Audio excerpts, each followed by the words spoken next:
for you have found favor with God. Verse 31. And behold, you shall conceive in your womb and bring forth a son, and call his name Jesus. Verse 32. He shall be great and shall be called the Son of the Most High, and the Lord God shall give unto him, notice, the throne of his father David.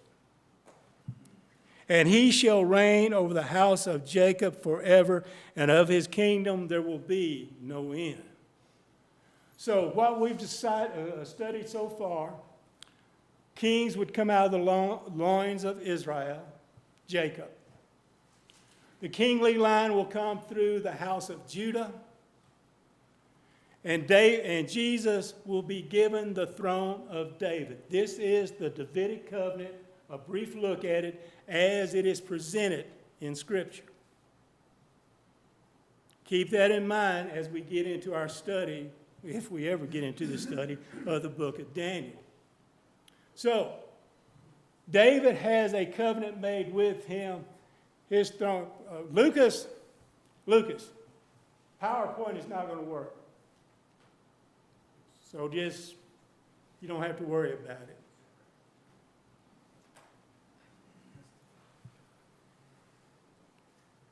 So this is the Davidic covenant as God has brought up.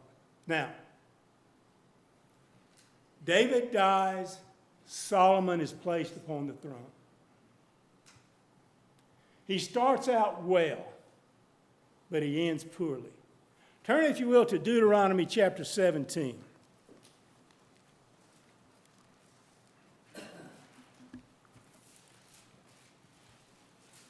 In Deuteronomy chapter 17, beginning in verse 14, Jehovah God to Moses to the people.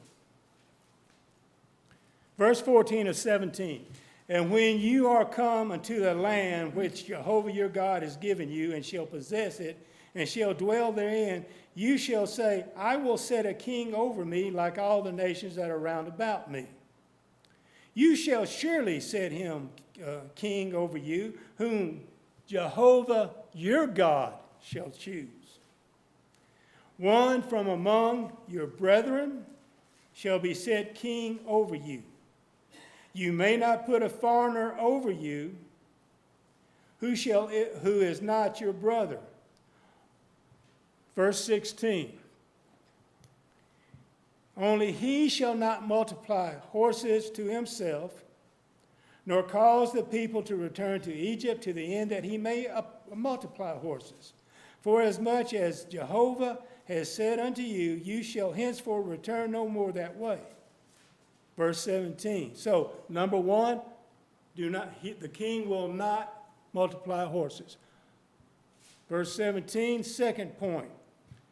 He shall neither multiply wives to himself, that his heart turn not away, neither shall he greatly multiply himself silver and gold. These are three stipulations which God says of the king that is to rule the house of Israel. These are not prophecies, these are stipulations. And yet we will see that these stipulations will be violated. Turn, if you will, to 1 Kings chapter 11.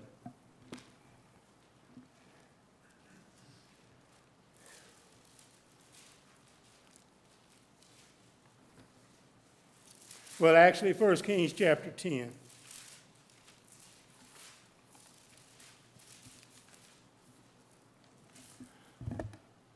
For time's sake, really need to begin in verse 14, but for time's sake, let's pick up in verse 23. So King Solomon exceeded all the kings of the earth in riches and in wisdom, and all the earth sought to present of Solomon to hear his wisdom, which God had put in his heart. And they brought every man his tribute, vessels of silver, vessels of gold, and raiment, and of armor, spices, horses, mules, and a rate year by year. So here we see him multiplying wealth. Stipulation number one, violated. If you'll pick up, we'll start in verse 26, but let's just look at verse 28. And the horses which Solomon had were brought out of Egypt, and the king's merchants received them in droves, each drove at a price. And the chariot came up, and he went out of Egypt for 600 shekels of silver, and a horse for 150.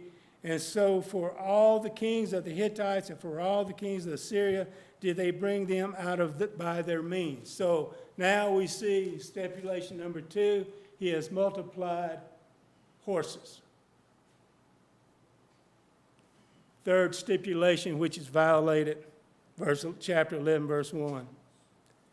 And King Solomon loved many foreign women, together with the daughter of Pharaoh, women of the Moabites, Ammonites, Edomites, Sidonians, and the Hittites, and of the nations concerning which Jehovah has said unto the children of Israel, you shall not go among them, neither shall they come unto you, for surely they will turn away your heart after their gods. Solomon claved unto these claved unto these in love. And he had 700 wives, princesses, and 300 concubines. And his wives turned away his heart. For when it came to pass, when Solomon was old, that his wives turned away his heart after other gods, and his heart was not perfect with Jehovah his God, as was the heart of David. For Solomon went after the Ashtaroth, the goddess of the Sidonians, and this is the goddess of fertility. This goddess in this pagan worship was immorality, fornication, such like that. So we see the 3 stipulations that God told the nation of Israel in Deuteronomy 17, they are violated by Solomon. If you look down in verse 9, it says, and Jehovah was angry with Solomon, for his heart was turned away. Look at verse 11. Wherefore Jehovah said unto Solomon, for as much as this is done of you, and that you have not kept my covenant and my statute which I commanded you, I will surely rend the kingdom from you, and I will give it to your servant. Verse 12. Notwithstanding, in your days I will not do it, for David your father's sake, but I will rend it out of the hand of your son. Howbeit, verse 13, I will not rend away all the kingdoms, but I will give one tribe to my son David, for my servant's sake, for Jerusalem's sake, which I have chosen. So, here we see, because of Solomon's ungodliness, that the kingdom is going to be taken out of his hand. But notice the 2 gracious elements that we just read. Number 1, it would not be done in his day. Solomon would not see this happen. And number 2, it would not be done because of David. One tribe would be left for him. Of course, the tribe of Judah, and then, of course, Benjamin and Simeon, smaller tribes, were incorporated into the tribe of Judah. Verse 29, we have the prophet Ahijah coming to Jeroboam. He takes a garment, he rips it into 12 pieces, gives 10 to Jeroboam, and says, God is going to give you and your house 10 tribes. So this is the northern kingdom. The northern kingdom. Look at verse 40. Now, keep in mind, God has told Solomon, because of your ungodliness, I'm taking the kingdom away from you, except for one tribe. If you'll look at verse 40 of 1 Kings 11, Solomon sought therefore to kill Jeroboam, but Jeroboam arose and fled into Egypt, to Shishak, king of Egypt, and was in Egypt until the death of Solomon. As far as the biblical record shows, Solomon dies an ungodly rebel. God tells Solomon, I'm taking the kingdom away from you and I'm giving it to another. And Solomon still tries to kill the one that the 10 tribes were given to, even though God said, I'm giving it to him. Solomon dies an ungodly rebel. And if you notice in the Bible, except for a passage in Matthew chapter 6 where it talks about the lilies of the field were adorned more than Solomon in all of his glory, not one mention of Solomon in the Bible. Not after this passage of Scripture. This is how ungodly he became.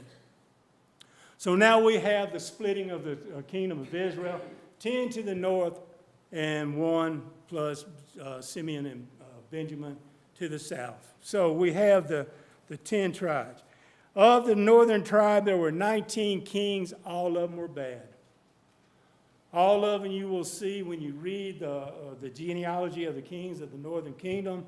All of them followed the ways of Jeroboam. And you'll see in 1 Kings chapter 12 that Jeroboam, because he didn't want the people to go back down and worship in Jerusalem, he set up 2 calves. And he will say that these are the gods that led you out of the land of Egypt. So you will see that the whole idea, the whole pattern of the northern 10 tribes was a tribe of ungodliness, of idolatry. 19 kings, none of them good. In the southern kingdom, there were the southern tribe. There was 20 kings, some good, some bad. In 722 BC, about 3 years earlier, around 725 BC, Shalmaneser, king of Assyria, began a siege upon the northern 10 tribes. He dies about 3 months before it is conquered in 722. Sargon II takes credit for the victory, which what politicians do. Politicians always take credit for the victories, blames everybody else for the failures. But he takes the credit for the thing. The northern tribes are completely destroyed, except for the faithful remnant that filtered down throughout the years into the tribe of Judah. Why is that important? That's important because of the doctrine of the 10 lost tribes of Israel. There are no 10 lost tribes. I want you to turn to Ezra chapter 6.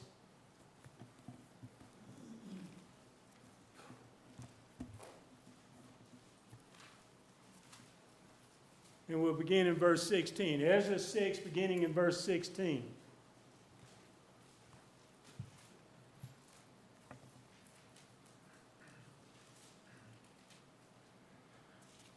They're having a dedication of the temple. The temple is finished. They're now having the dedication.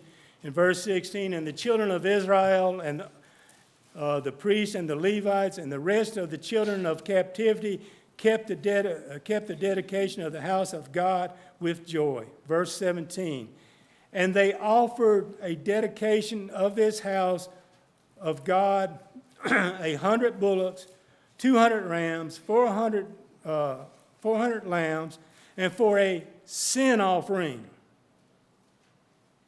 And for a sin offering for all of Israel, 12 he-goats according to the number of tribes of Israel. Sin offering was offered for all of Israel. 12 he-goats, 1 goat for each tribe. No lost tribes. The northern kingdom was utterly destroyed, taken into captivity. The land was salted with foreigners, but there was no lost tribes. The faithful remnant of the 10 tribes filtered down throughout the years into the tribe of Judah, and there they became part of the tribe of Judah. And yet they still had their own identity. Okay?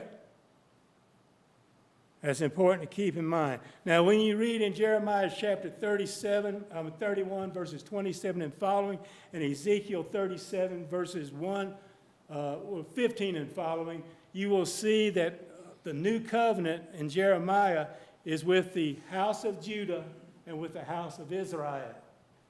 Not like the old covenant that God made with the fathers, but the new covenant. Of course, the new covenant meaning this new, the new covenant which we in. And then in Ezekiel chapter 37, the prophet is told to take 2 sticks, one for Judah, one for Ephraim, which is the northern tribes, Israel. All this needs to be kept in mind as we study the book of Daniel. So that's your homework, to memorize everything that I just said to you. Remember it, because it will be important. Because you never know, I might be lazy one week and come in with a pop test. Okay? Just kidding, Dick, I don't do that. Don't listen to them because I have done it before. Okay. Southern Kingdom.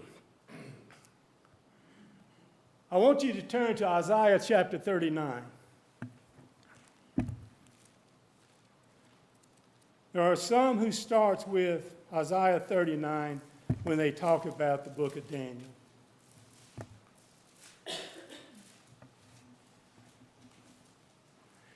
In Isaiah chapter 39, at that time, Merodach Baladan, how would you like to call that boy in for supper?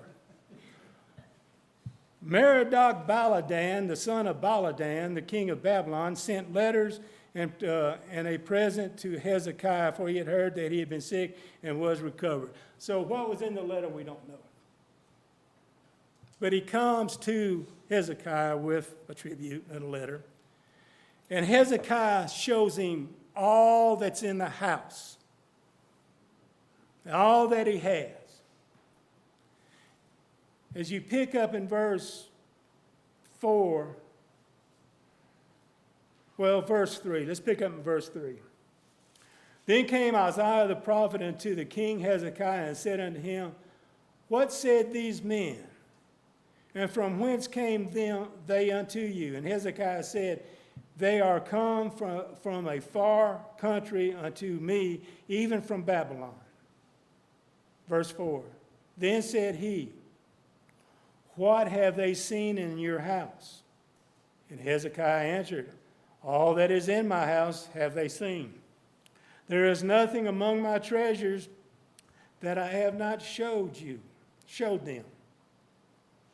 Then Isaiah said to Hezekiah, Hear the word of Jehovah of hosts. Behold, the days are coming when all that is in your house and that which your fathers have laid up in store unto this day shall be carried to Babylon. Nothing shall be left, says Jehovah. And of your sons that shall issue from you, whom you shall beget, shall they take away, and they shall be eunuchs in the palace of the king of Babylon. Then said Hezekiah unto Isaiah, Good is the word of Jehovah which you have spoken. He said, Moreover, for there shall be peace and truth in my days. So here we have a prophecy of the Babylonian captivity. Notice all that is in your house, and your sons which you will beget, they will become eunuchs in the house of Babylon.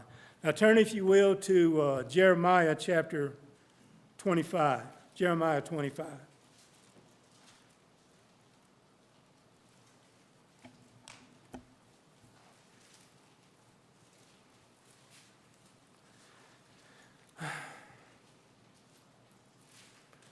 You really need to start in verse 1 to get the context of it, but let's just pick up in verse 7.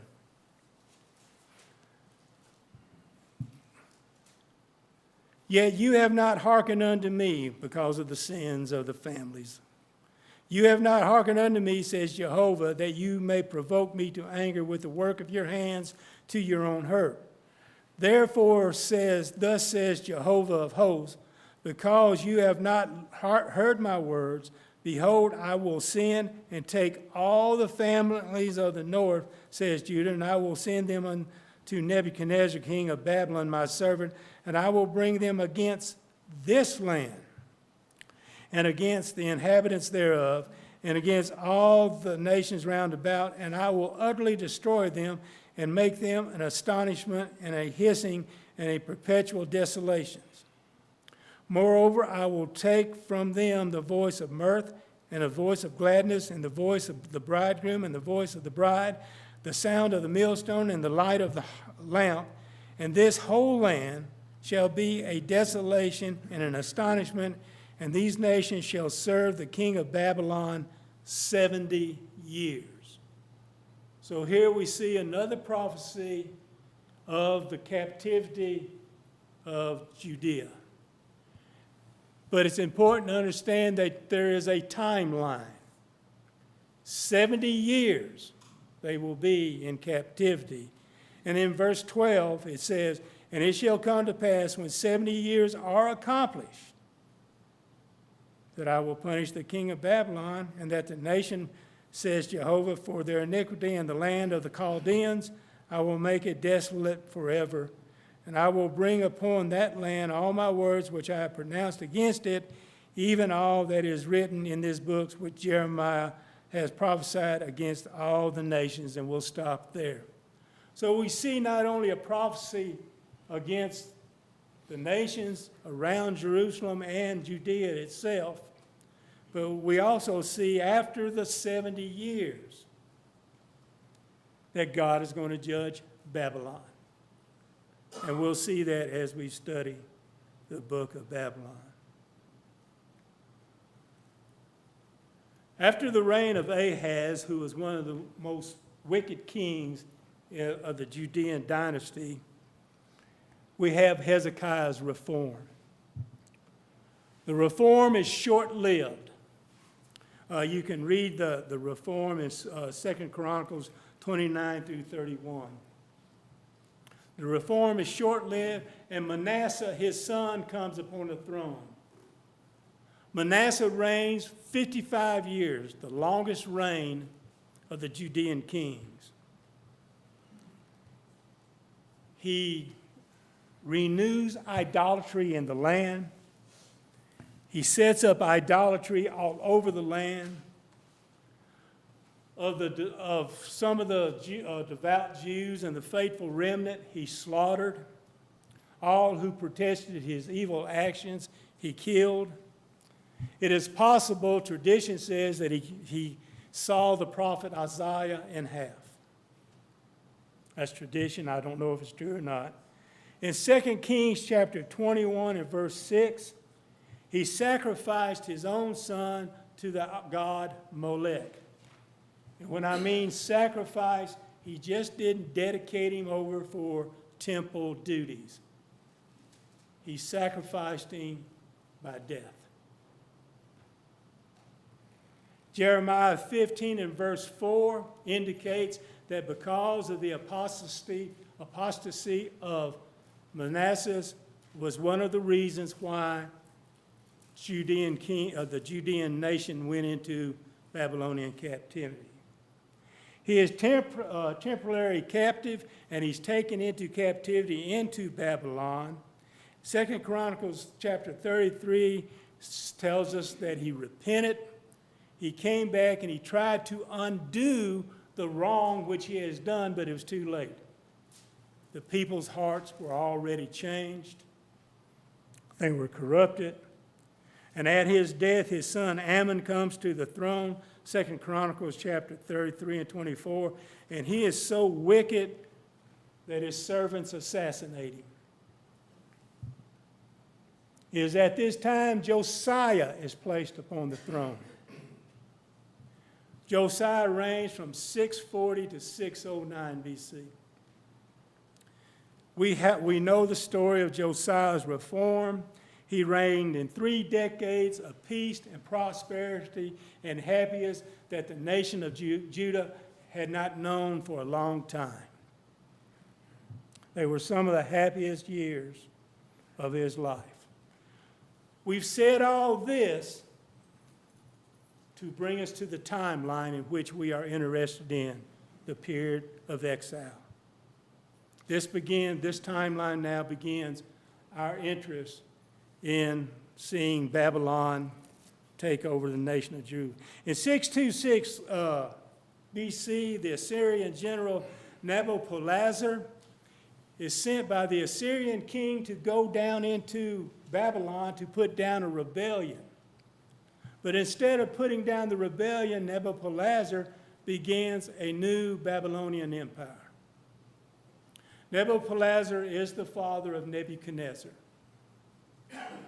He begins a new empire. It is about this time, or a year before, in 627 or 626, scholars differ. It is about this time that Jeremiah received his call.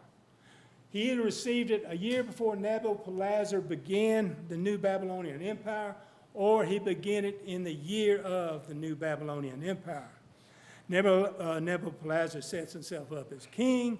He allies himself with Cyaxares, who was the Median king sometime between 635 and 585, and they move against Nineveh. In 612, they destroyed the city of Nineveh, thus fulfilling the prophecy of Nahum, which many theologians call the Great at Last. You remember sometime in the 900 BCs, Jonah is sent to Nineveh. He says that Nineveh is going to fall. Nineveh repents, and so they don't fall. The day of Jehovah is delayed by prayer and fasting, but finally in 612, Nineveh's fall. The city is so destroyed. Now, from what I gather of the city of Nineveh, its walls were so wide that 3 chariots could run across the wall, down the wall, the pathway of the walls, and not even touch each other. It was a big city. The city was so destroyed. Xenophon, who was a Greek military general, philosopher, and historian, around 401 BC, he camped his army there, and they never knew that they were sitting on top of the city of Nineveh. That's how completely destroyed they did to the city. It wasn't until sometime in the 1800s that archaeologists found remnants of the city of Nineveh. So the city itself was completely destroyed. The remnant of the Assyrians, they moved to Haran. They start their new capital there. In 610, 609, Pharaoh Necho goes to assist Assyria. Now, our translations say that they go against Assyria, but that's not true. They are going to assist Assyria. They didn't want Nineveh to fall because there's nothing standing between Haran, or the Assyrian people, and Egypt. You take away the Assyrian army, it's a free road to Egypt. So they go up there to assist Assyria. It is at this time that Josiah says, don't go. And he goes up against Pharaoh Necho, and Pharaoh Necho says, no, your God has told us to go, which is true. But Josiah goes up against Pharaoh Necho, and he is slain in 609 BC. On his way back to Egypt, Necho stops at Jerusalem. The Jews had placed Jehoahaz, also known as Shallum, on the throne. Pharaoh Necho doesn't like him. He takes him off the throne. He takes into captivity to Egypt, and this is where Jehoahaz dies. The first king to die in captivity, not the first king to be in captivity. Manasseh was. But Jehoahaz was the first king to go and to die in captivity. Egypt places Jehoiakim on the throne. It's 10:15, so we're going to stop right there. We'll pick up there next time. Remember, we're now at around 605, the Battle of Carchemish, and we'll pick up there next week. Next week, and then we'll have a visiting preacher the 17th. Thank you for your attention. God bless you.